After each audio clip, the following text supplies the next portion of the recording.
कक्षा 11वीं भौतिक विज्ञान। मैं आर.एस. प्रसाद सर। आज हम लोग ऋजु रेखीय गति के बारे में पढ़ेंगे। औसत चाल, ये जो सूत्र होता है ये कुल दूरी बटा कुल समय का है। अब यहाँ पे इसको समझने के लिए मान लिया ए से कोई व्यक्ति जा रहा है 40 किलोमीटर प्रति घंटा की चाल से बी तक पहुँचता है, लेकिन बी से जब वापस आता है तो वो 60 किलोमीटर प्रति घंटा की चाल से आता है। इसकी औसत चाल ज्ञात करनी है। अब ये औसत चाल कैसे ज्ञात करते हैं?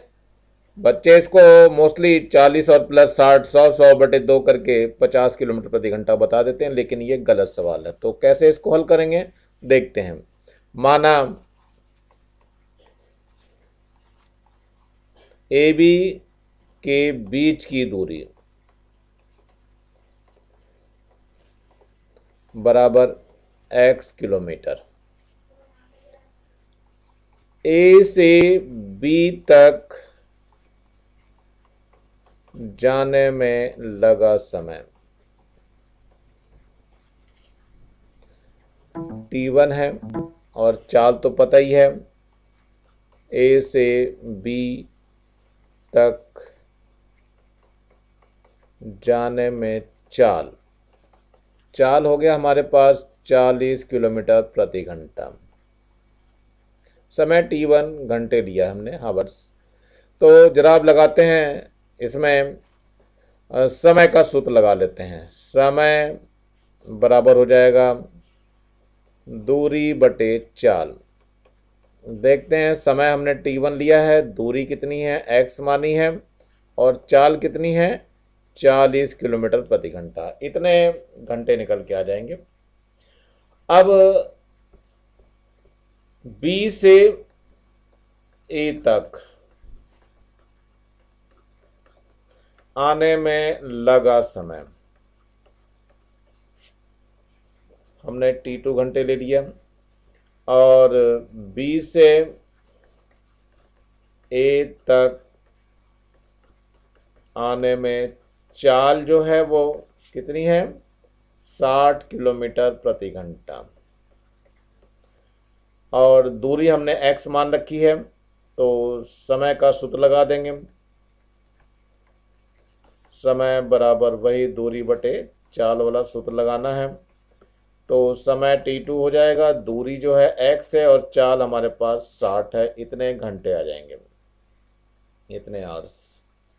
यहाँ पर भी इतने आवर्स आ गए, यानी इतने घंटे। अब क्या निकालना है? कुल दूरी निकालनी है इसमें। तो पहले कुल दूरी निकाल लेते हैं। ये जो दूरी हमने मानी थी, इसके बीच में x मानी थी, ये यहाँ तक की दूरी। तो कुल दूरी x गया है और x ही वापस आ गया है, तो कुल मिला के 2x किलोमीटर हो जाएगा। अब कुल समय निकाल लेते हैं। कुल समय t1 प्लस t2 है, मान धर देते हैं। t1 का मान कितना है x बटे 40 है, और t2 का मान x बटे 60 है। लघुत्तम ले लेते हैं। लघुत्तम इसका 120 आ जाएगा। 4 तियाँ 12, तो 3x हो जाएगा, और 6 दूनी 12 और 2x हो जाएगा। तो ये कुल मिलाकर के 5x बटे 120 हो जाएगा। 5 से इसको काट दीजिए, तो 5 दूनी 10 और 5 चौक 20। तो कुल मिलाकर के कितना आ गया? ये x बटे 24 घंटे आ गए। अब औसत चाल निकालनी है। औसत चाल बराबर क्या हो जाएगा? कुल दूरी और बटा कुल समय। तो औसत चाल निकालना है। कुल दूरी हमारे पास 2x है, और कुल समय जो है वो x बटे 24 है। तो x कट जाएगा, ये 24 ऊपर पहुंच जाएगा। तो ये कुल मिलाकर के 48 किलोमीटर प्रति घंटा। ये इसका गति की समीकरण है। देखते हैं क्या है गति की समीकरण है।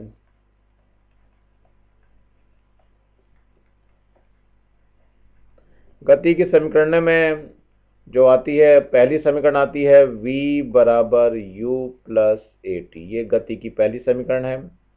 और दूसरी समीकरण है s बराबर U T plus 1/2 A T square. और तीसरी जो समीकरण है वो वी स्क्वायर बराबर यू स्क्वायर प्लस 2as। और एक विशेष सेकंड में चली गई दूरी है एस टी बराबर होता है यू प्लस 1/2 ए और 2t-1। ये विशेष सेकंड में चली गई दूरी है, टी में सेकंड में चली गई दूरी है। तो ये वाली समीकरण तो प्रथम समीकरण हो गई। प्रथम समीकरण, ये द्वितीय समीकरण है।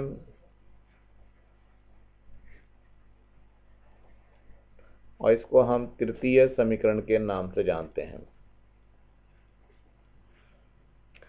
अब इसमें ये विशेष सेकंड में चली गई दूरी है।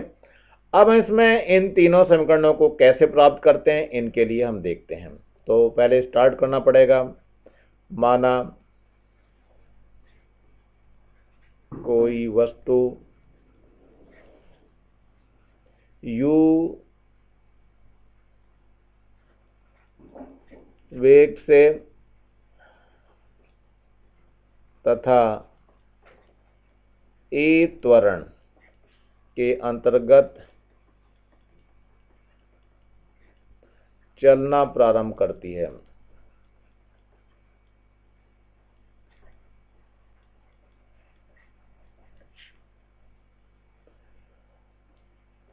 t समय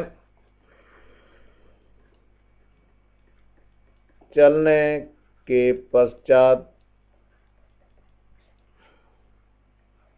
s दूरी चलकर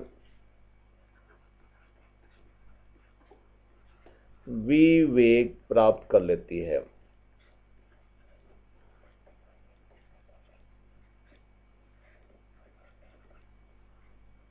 तो सबसे पहले हम क्या करेंगे, त्वरण की परिभाषा से।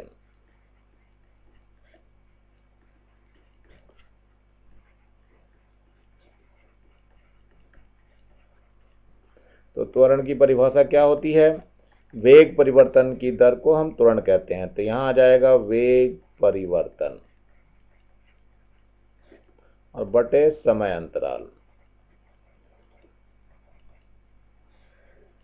चलिए, त्वरण को हमने ए से दिखाया है, तो ए ये हो गया, वेग में परिवर्तन v माइनस यू हो जाएगा और बटे में t हो जाएगा। इधर t की उधर गुणा कर दीजिए तो at आ जाएगा बराबर v हो गया और माइनस का u हो गया। u को इधर भेज दिए तो u प्लस at बराबर v हो गया। इसको सही करके लिख लीजिए, v बराबर u प्लस at।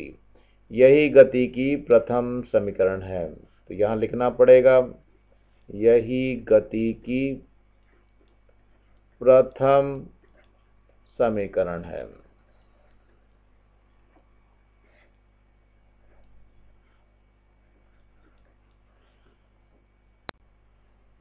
अब निकालना है हमें दूरी। दूरी कैसे निकालते हैं देखते हैं। तो दूरी के लिए जो सूत्र लगाना है, यानी द्वितीय समीकरण के लिए, तो दूरी बराबर क्या हो जाएगा, औसत वेग गुणा समय अंतराल। इस सूत्र का हम इस्तेमाल करेंगे। दूरी को तो हमने s से दिखा दिया, औसत वेग जब निकालेंगे तो v प्लस यू बटे 2 हो जाएगा ये। और समय हमारे पास t है, तो इसमें क्या हो जाएगा, ध्यान रखना है, इस v का मान रखना है। इस 1/2 को मैं बाहर लिख ले रहा हूँ, या यहीं रहने दीजिए। v का मान जो है u प्लस at है और प्लस का u पहले से है और बटे में 2 है और इंटू टी है। यहाँ लिख देना, चूंकि v बराबर u प्लस at गति की प्रथम समीकरण से। अब u और u मिलके 2u हो गया और प्लस का at हो गया और बटे में 2 है और इधर t हो गया। अब t के अंदर गुणा कर दीजिए और 2 को भी बटे बटे में कर दीजिए हर एक के। तो 2ut बटे में 2 आ जाएगा प्लस at स्क्वायर बटे 2 हो जाएगा। 2 से ये 2 कट जाएगा तो क्या आ जाएगा, ये आ जाएगा ut प्लस 1/2 at स्क्वायर। ये गति की द्वितीय समीकरण है। अब लेते हैं गति की प्रथम समीकरण से।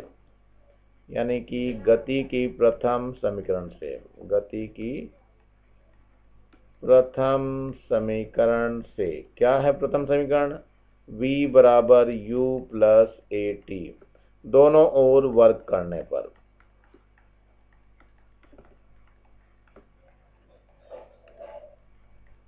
चलो दोनों ओर वर्ग कर देते हैं, तो एक तो v का वर्ग हो जाएगा और इधर क्या होगा?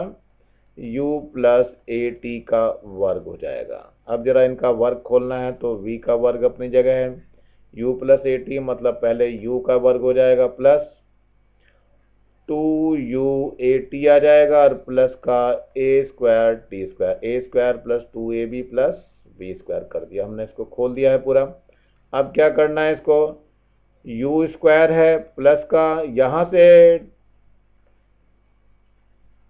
ट्वाइस ए कॉमन लेना चाह रहे हैं हम, तो ट्वाइस ए तो है नहीं यहाँ पे, तो फिर से बनाते हैं 2u ए टी प्लस यहाँ क्या करना है 2a into A T square ले रहा हूं मैं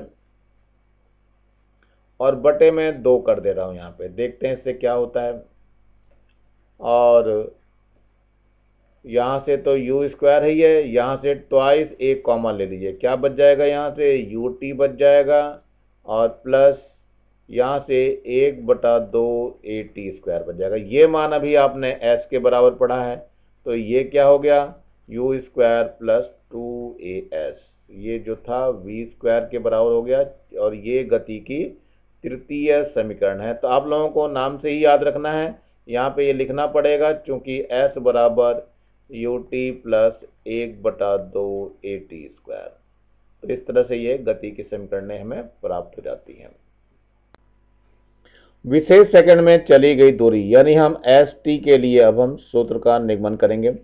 तो मान लिया कोई पिंड u वेग से a त्वरण के अंतर्गत चलना प्रारंभ करता है, यह t-1 सेकंड में x1 दूरी तय करता है तथा t सेकंड में x2 दूरी तय करता है। ये जो आपके सामने दिया हुआ a से c तक, तो वो t-1 सेकंड ले रहा है, लेकिन a से b तक वो t सेकंड, तो इसमें x2 दूरी कर रहा है और पहले वाले में x1 दूरी तय कर रहा है। तो ये जो दूरी x1 माइनस x2 होगी, ये जो दूरी है आपका x2 माइनस x1, ये t वें सेकंड में चली गई दूरी होगी, जो कि यहाँ पे लिखा गया है।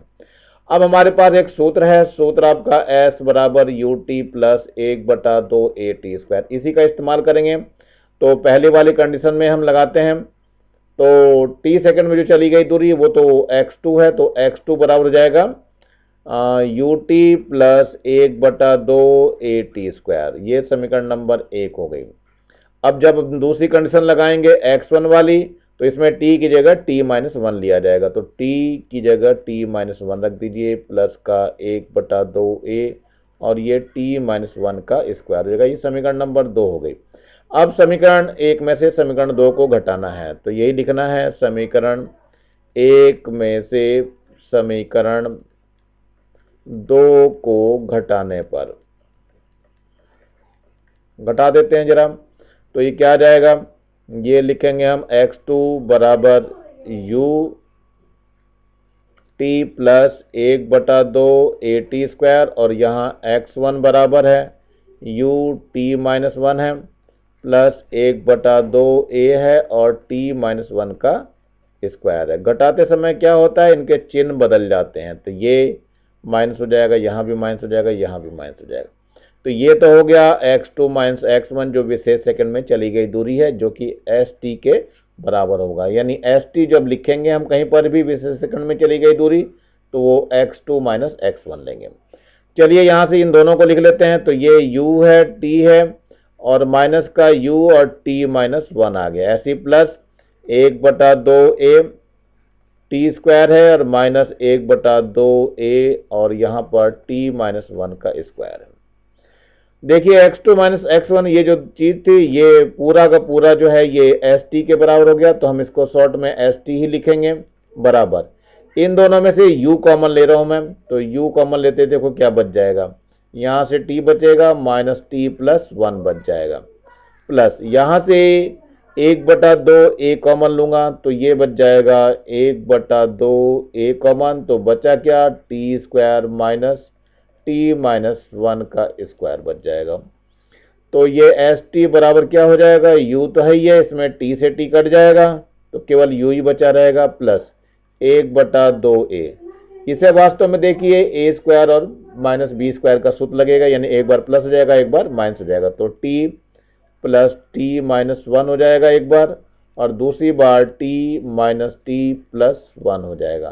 तो t से ये t कट जाएगा, तो ये एस टी का जो सूत्र आएगा u प्लस 1/2a, ये 2t माइनस 1 हो गया। देखो ध्यान से 2t माइनस 1, और यहाँ से 1 बच जाएगा जिसको लिखने की जरूरत नहीं है। यही विशेष सेकंड में चली गई दूरी है।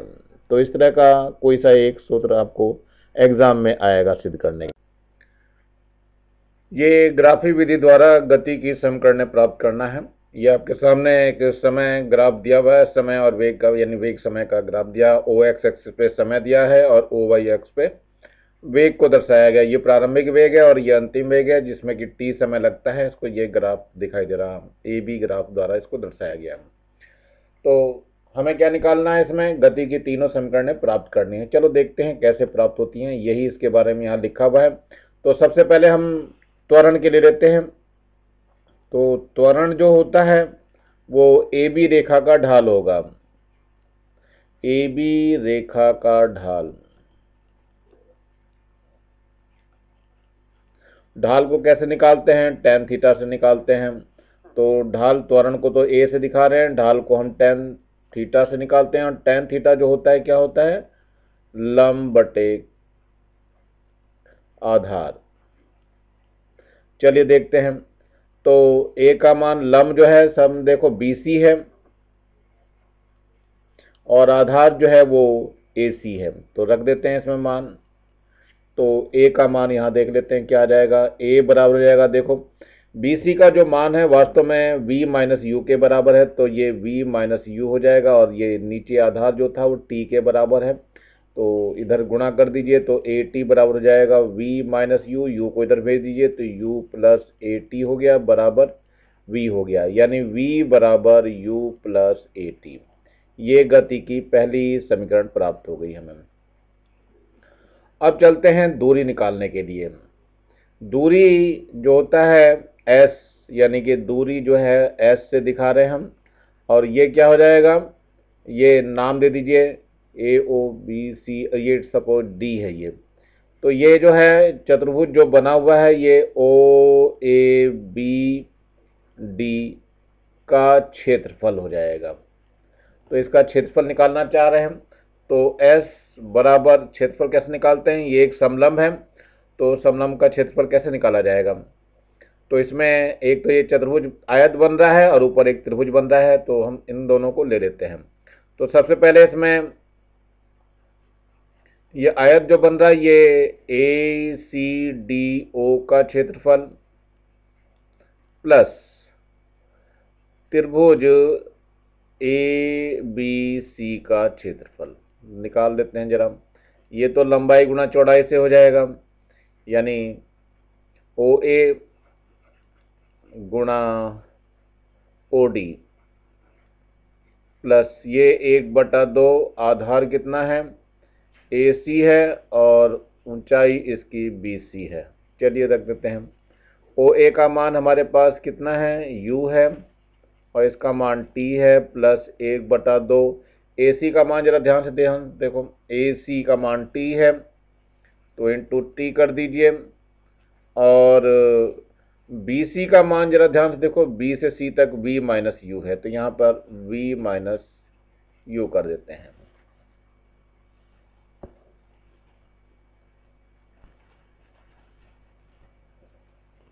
अब क्या है, ये तो हो गया UT प्लस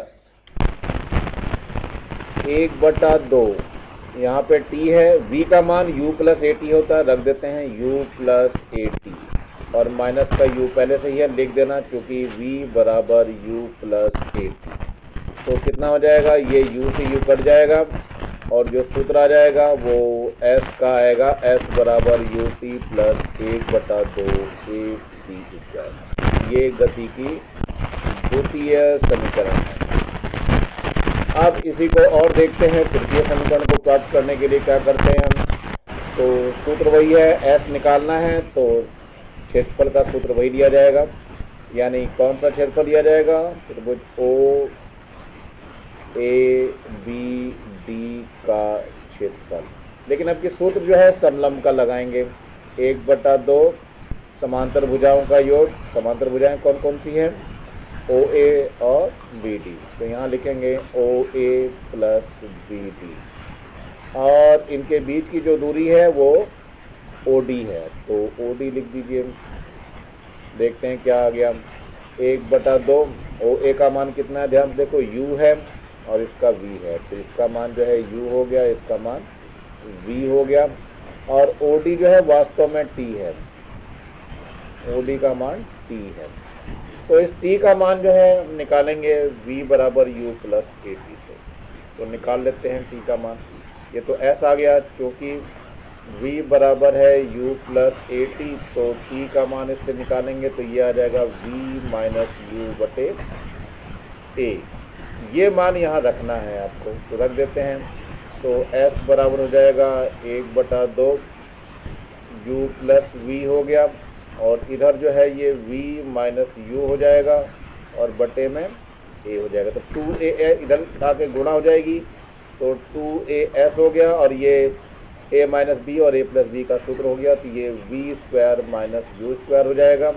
तो इस यू स्क्वायर को इधर ले आओ, तो यू स्क्वायर प्लस 2as बराबर v स्क्वायर हो गया, तो v स्क्वायर बराबर यू स्क्वायर प्लस 2as। ये गति की तीसरी समीकरण जो कि सिद्ध हो गई है। अब आप लोग इन सभी को सिद्ध कर सकते हैं। अवकलन विधि द्वारा गति की समीकरणें प्राप्त करना। देखते हैं इसमें कैसे प्राप्त करते हैं। तो इसमें कुछ चीजें हैं जो आप लोगों को पता होनी चाहिए। चलो देखते हैं क्या है। जैसे वेग के लिए जो लगता है सूत्र, वो लगता है ds/dt। s का डिफरेंशिएशन करेंगे t के सापेक्ष, तो ये ds/dt वेग का है। ऐसे ही त्वरण की बात करेंगे तो त्वरण का मतलब होता है dv/dt, इससे लेंगे। और dv/dt त्वरण को एक और तरीके से दिखाते हैं, ये होता है d2s/dt, यानी s का डबल डिफरेंशिएशन होता है, यानी दोबारा अवकलन करते हैं 2 बार। और भी कुछ सूत्र होते हैं, वो भी आपके पता होनी चाहिए। a का एक और सूत्र होता है, इसी में थोड़ा सही कर लेते हैं। तो dv/ds कर देते हैं और ds/dt कर देते हैं। ds/dt का मान v हो गया, तो ये dv/ds इंटू v हो जाएगा, या इसका जो सूत्र आ जाएगा v dv/ds आ जाएगा। चलो चलते हैं इसको अब निकालना। पहली समीकरण के लिए चालू करेंगे। तो सबसे पहले त्वरण की परिभाषा से,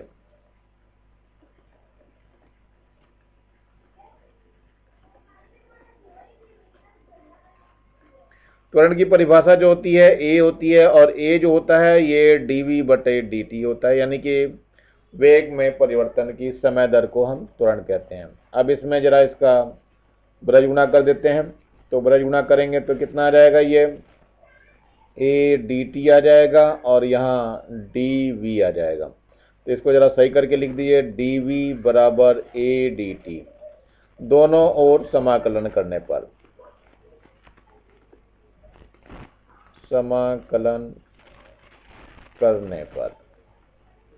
देखते हैं कैसे होता है। ये समाकलन का चिन्ह हो गया और dv आ गया, बराबर यहाँ समाकलन का चिन्ह हो गया और ये dt आ गया। अब आगे देखते हैं, dv है, इसके आगे 1 लिखा हुआ है, तो 1 का क्या हो जाएगा समाकलन, v के सापेक्ष करेंगे तो ये v हो जाएगा 1 का, बराबर a तो नियतांक है, तो सिर्फ इसमें भी 1 ही बचा है, तो dt का करेंगे dt के सापेक्ष, यानी कि t के सापेक्ष, तो 1 का t हो जाएगा, और एक प्लस c जो है वो समाकलन स्थिरांक हो गया। तो यहाँ लिखेंगे जहां c समाकलन स्थिरांक है। अब क्या होगा, तो इसको प्राप्त करने के लिए प्रारंभ में चलेंगे। तो प्रारंभ में क्या बात होती है देखते हैं। प्रारंभ में t तो 0 होगा, लेकिन वेग जो है वो प्रारंभिक वेग के बराबर हो जाएगा। ये प्रारंभिक वेग, तो रख देते हैं मान। तो v का मान तो u हो जाएगा और a का ऐसे रहेगा, t का मान 0 हो गया और c आ गया। इस तरह c का मान u आ गया। अब क्या करेंगे, C का मान समीकरण 1 में रखने पर रख दीजिए समीकरण 1 में, तो V बराबर क्या हो जाएगा, AT और C का मान है U, तो V बराबर हो जाएगा U प्लस AT। इस प्रकार से गति की प्रथम समीकरण प्राप्त हो जाएगी। अब पुनः चलते हैं, V बराबर U प्लस AT। V का जो मान होता है वास्तव में V बराबर जो होता है वो ds अपॉन dt होता है, ये मान इसमें रख देते हैं, तो ds अपॉन dt बराबर हो जाएगा U प्लस AT। अब इधर dt की इधर गुणा कर देते हैं, तो ds बराबर हो जाएगा U प्लस AT और इसमें गुणा करी गई dt की, दोनों ओर समाकलन करने पर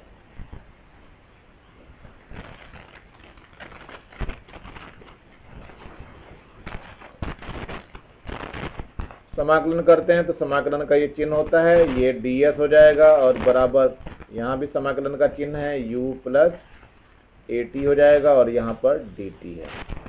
यहाँ s के सापेक्ष कर रहे हैं तो इसका समाकलन s हो जाएगा, यहाँ u है लेकिन dt यानी t के सापेक्ष कर रहे हैं तो u तो ऐसे रहेगा, 1 का t हो जाएगा, प्लस a भी ऐसे रहेगा और t का पावर जोड़ेंगे और इसी से भाग कर देंगे, t²/2 हो जाएगा, और प्लस का ये इंटीग्रेशन कांस्टेंट c हो जाएगा, जिसका समीकरण नंबर 1 रखा जाएगा।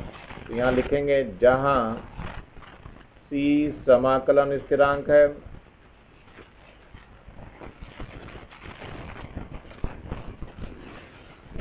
इसे प्राप्त करने के लिए हम प्रारंभ में चलते हैं। प्रारंभ में क्या बात है वो देख लेते हैं। प्रारंभ में t बराबर 0 होता है और उस पर s बराबर भी 0 होता है, तो रख दीजिए इसमें, यहाँ s का मान 0 हो गया, u t का मान 0 है, प्लस a t का मान 0 है ²/2 और प्लस c, तो c का मान कुल मिलाकर के 0 आ जाएगा। तो क्या करना है, c का मान समीकरण 1 में रखने पर रख देते हैं जरा 1 में, तो क्या हो जाएगा, s बराबर ut प्लस 1/2 AT²। ये हमारी गति की द्वितीय समीकरण है जो कि अवकलन की सहायता से प्राप्त हुई। चलिए पुनः देखते हैं, हम लोग पुनः ले रहे हैं त्वरण की परिभाषा से। पुनः त्वरण a जो होता है वो वास्तव में dv/dt होता है।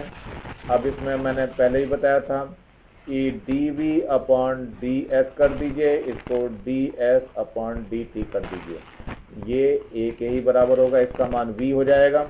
यहाँ पर ध्यान रखना क्योंकि ds/dt जो है वो वेग को ही दर्शाता है, तो a बराबर हो जाएगा v dv/ds। चलो ब्रज गुणा कर देते हैं, तो ये आ जाएगा कितना,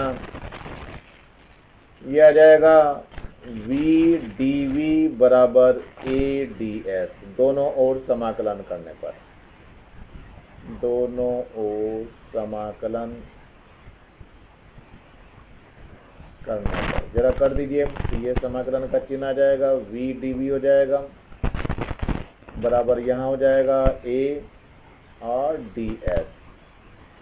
देखते हैं जरा क्या होगा, तो यहाँ पर v का तो v²/2 हो जाएगा और बराबर a, क्योंकि यहाँ पर s के सापेक्ष कर रहे हैं तो as हो जाएगा, और प्लस का इंटीग्रेशन कांस्टेंट c हो जाएगा, इसका भी मान समीकरण नंबर 1 ही रखिए।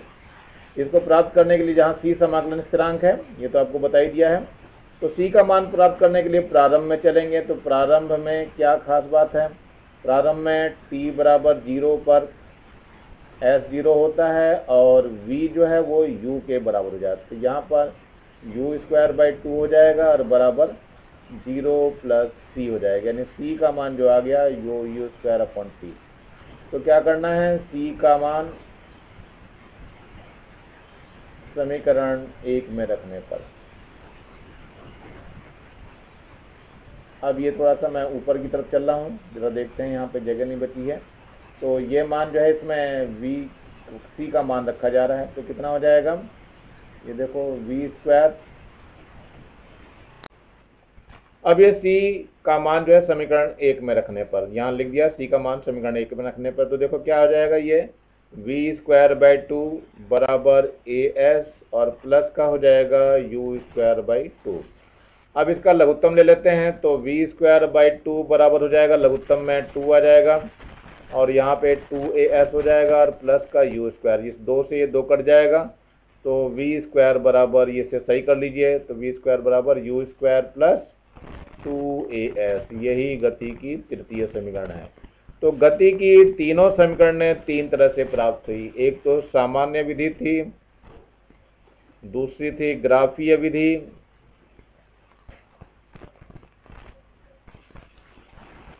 और तीसरी थी अवकलन विधि।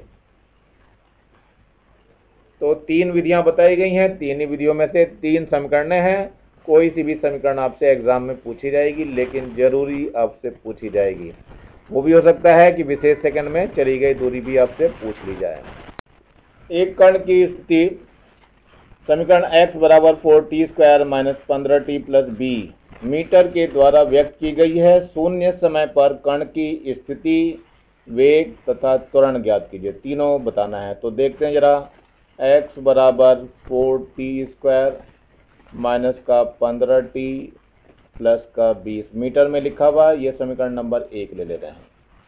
अब क्या कर देंगे, समीकरण 1 में t बराबर 0 रखने पर रख देते हैं, तो ये x बराबर कितना हो जाएगा, 4 × 0 का स्क्वायर माइनस 15 × 0 और प्लस का 20, तो ये आ गया आपका 20 मीटर।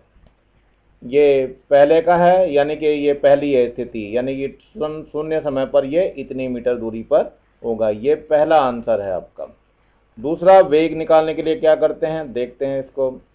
समीकरण 1 का t के सापेक्ष अवकलन करने पर कर लेते हैं इसका हम। तो समीकरण फिर से लिख दे रहा हूं मैं, x बराबर है 4t² माइनस का 15t और प्लस का 20 है। इसका अवकलन करेंगे तो ये हो जाएगा dx/dt, और यहाँ d/dt लेंगे और इधर कितना आ जाएगा, 4t² माइनस का 15t और प्लस का 20 हो जाएगा।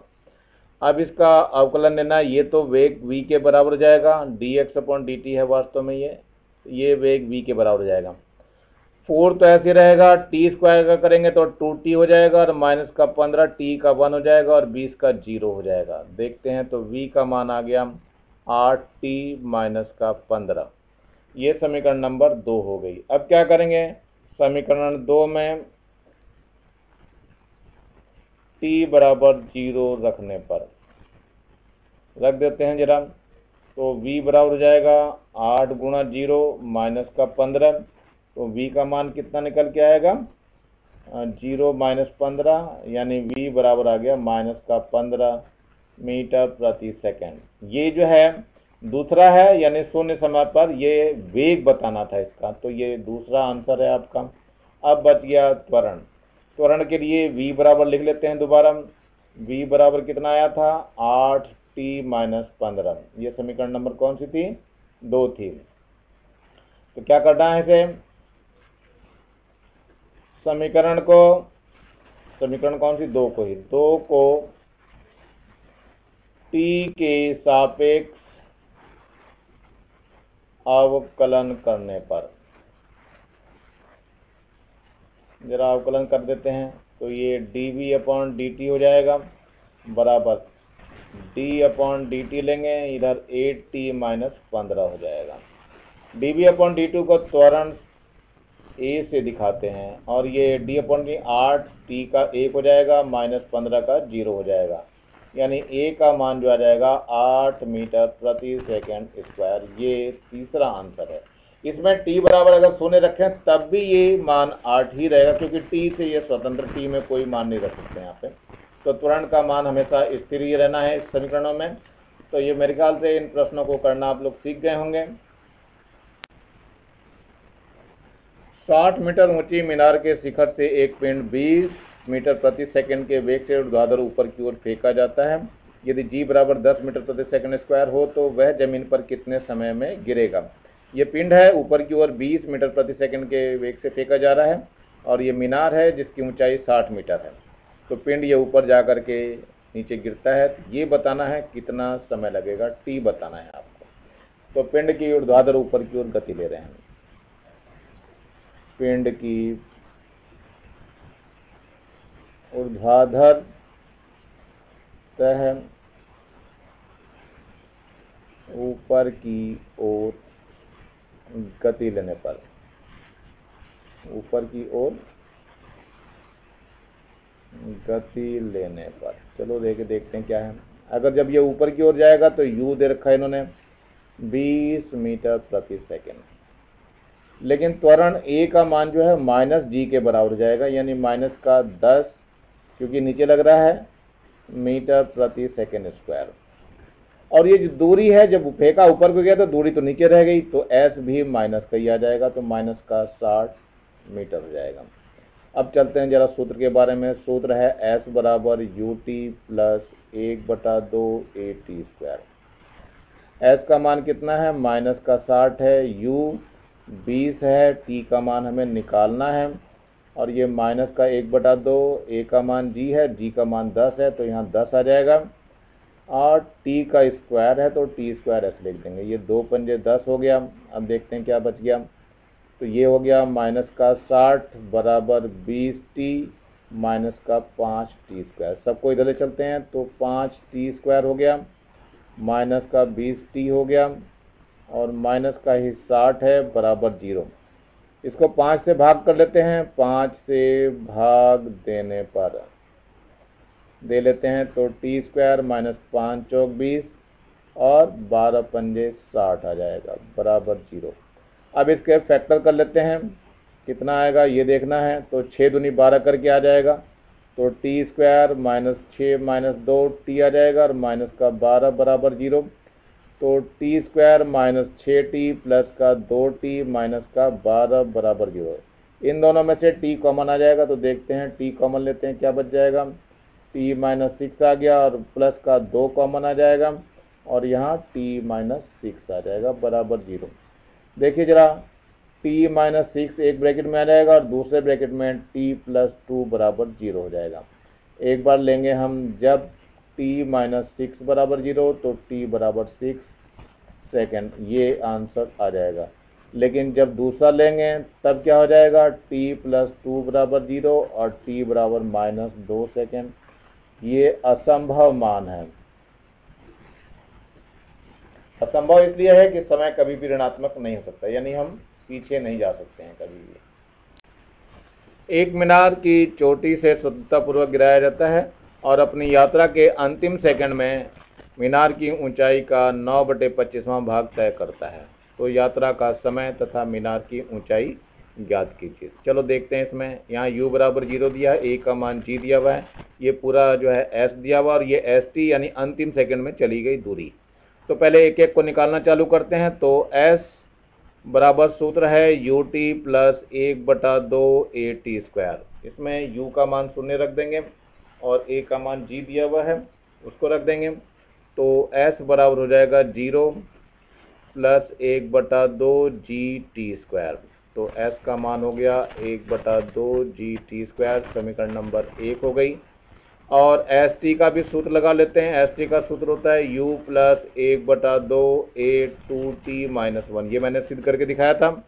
तो st बराबर हो गया, u का मान 0 हो गया, 1/2 a का मान g हो गया और 2t माइनस 1 हो गया। तो st का मान वास्तव में कितना आ गया, 1/2 g 2t माइनस 1 हो गया। ये समीकरण नंबर 2 हो गई। परंतु दिया क्या है हमने, ये कहा है अंतिम सेकंड में पूरी यात्रा का 9/25 भाग चलता है, यानी s के बराबर होता है। तो ये समीकरण नंबर 3 हो गई। तो समीकरण 1, 2, 3 से तो लिख देंगे समीकरण 1, 2 व 3 से। तो मान रख देते हैं सारे।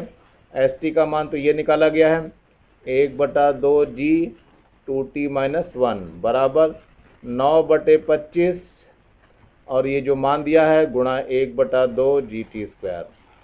1/2 g t²। 1/2 g तो कट जाएंगे और 25 की इधर गुणा हो जाएगी तो 25 दूनी 50t हो जाएगा, माइनस का 25 बराबर 9t²। जरा और सही कर लेते हैं तो 9t² माइनस का 50t और प्लस का 25 बराबर 0 हो जाएगा। अब इसके गुणनखंड करने हैं आपको।